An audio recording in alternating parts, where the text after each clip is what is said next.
এই যে এই চাল কুমড়োর তরকারি রান্না করবো আজকে। চাল কুমড়োটা মানে কুটে ধুয়ে নেব।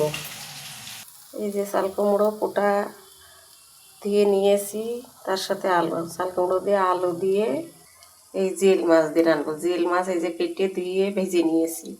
এবার কড়াই গরম হয়ে গেছে, শুকনো লঙ্কা জিরে তেজপাতা তেলে দিয়ে দেবো। এই যে শুকনো লঙ্কা জিরে তেজপাতা তেলে দিয়ে দিয়েছি। এবার আলু কটা ভেজে নেব।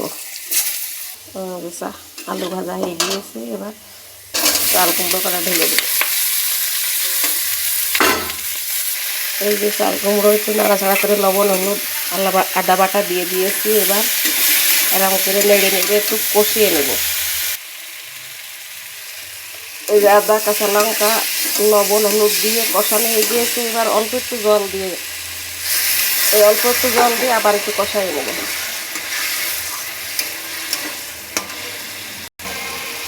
এই যে সেই অল্প একটু জল দিলাম, জলটা শুকিয়ে গিয়েছে। এরকম করে নেড়ে ছেড়ে এবার ঝোলের জল দিয়ে দেবো। ঝোলের জল দিয়ে দিয়েছি, ফুটে দিয়েছে। এবার এই মাছ কটা ঢেলে দেবো। মাছ দিয়ে দিয়েছি, এবার এই ভাজা মশলাটা দিয়ে দেবো। এই যে মাছ দেওয়ার পরে ফুটে উঠেছে। এই যে তরকারি কটাও সিদ্ধ হয়ে গিয়েছে। এবার নামিয়ে ফেলবো। হয়ে গেল জিল মাছ দিয়ে আলু দিয়ে চাল কুমড়ো দিয়ে ঝোল।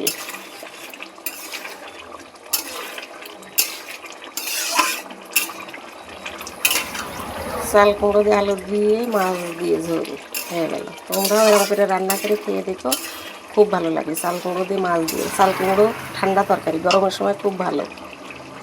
ধন্যবাদ।